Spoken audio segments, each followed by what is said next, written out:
Hello guys, it's just Adam and today we'll be discussing Leeds United and how what can they achieve this season as a club and as what do you fans expect? Obviously they've came up for the championship, they're currently sitting 16th, but can they withhold the absolute pelters they get for Leeds falling apart every season, or can they restore that and build a structured team for the old Leeds United teams that we all used to hear about. A lot of Scottish players who played for Leeds. Just very big club in England, and will we see them rise again, essentially.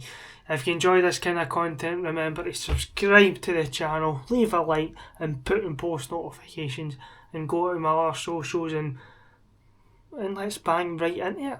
Obviously in the summer, Leeds United made many big signings such as Okafor, Calvert-Lewin on a free transfer, and James Justin. There's not many other players as well, and they were expected to do decently well as in relegation battle. But Daniel Farke was on the verge of getting sacked if he never bet Chelsea.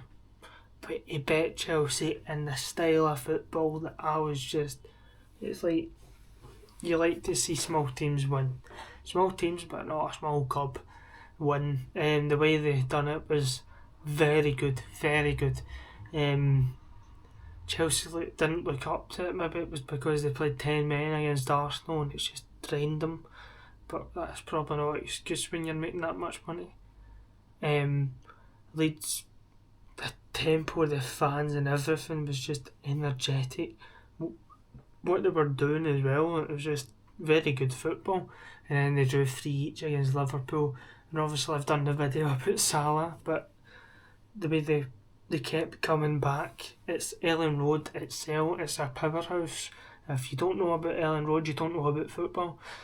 The way the fans just surged them on, and Daniel Farke, I don't like him as a manager, but what he's went through and what he's done in the last 2 games, obviously credit goes to the players, but for him for standing up for himself, especially. But what I say as well, I'll go into this, do Leeds go and get a new manager, even with these results? Because it's very hard to determine what time is the best to get a new manager. Do we just stay with him until we lose even more?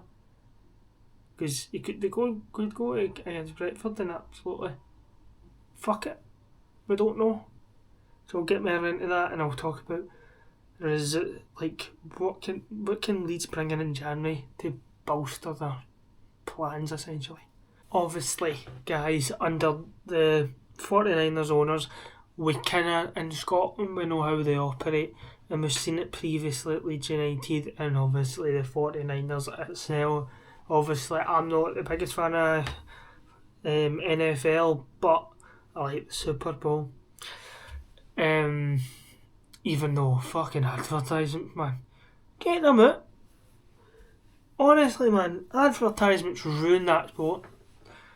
But anywho, basically, the thing is, Leeds United, what do they need in this January window? They've been doing quite well, like players like Tanaka, even you could say Calvert-Lewin, their new goalkeeper, been doing quite well. But they need somebody who's going to control games in the midfield, especially because I think every team who stays up has a player in the midfield. West Ham a couple of years ago, you had Declan Rice.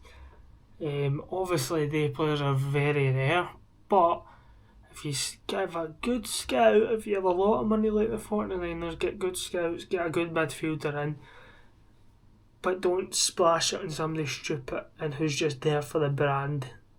That's all I'm saying. Leeds United obviously did invest heavily in the summer, but I would say one player, maybe two, a centre back and a midfielder, I would say is the 2 priorities. Obviously Leeds United they've got relegated under Daniel Farke, so he'll know what's wrong, what's right. whether he lasts to January is a different question, because I feel like if he loses to one mid-table team, he's gubbed. He is gubbed. The question is, if Leeds go down, if they get a new manager in, and I don't think they do, because I think West Ham have just been absolutely awful, and I called it behind the scenes. Source, Adam Smith. No, I called it a couple of months ago that West Ham when they did as well. Just didn't see them doing well. Burnley was a given. Wolves, surprising, but a given, because the way that club's been kind of operated is, you just know when you give a manager who was in a relegation battle the season before a new contract, it's just not going to go well. Obviously, Leeds, that's the competition Leeds have, even Nottingham Forest, which is kind of sad to see, because like two big clubs fighting for relegation, it is sad to see. Obviously, this season I don't think it doesn't look like we're going to lose three of the promoted sides. Obviously Sunderland, Burnley went up, as well as, I've completely forgot about the other one. Oh, Leeds. Oh, kidding. Leeds, probably all the clubs were the biggest, but it would be good if they stayed up, because they can build for the future.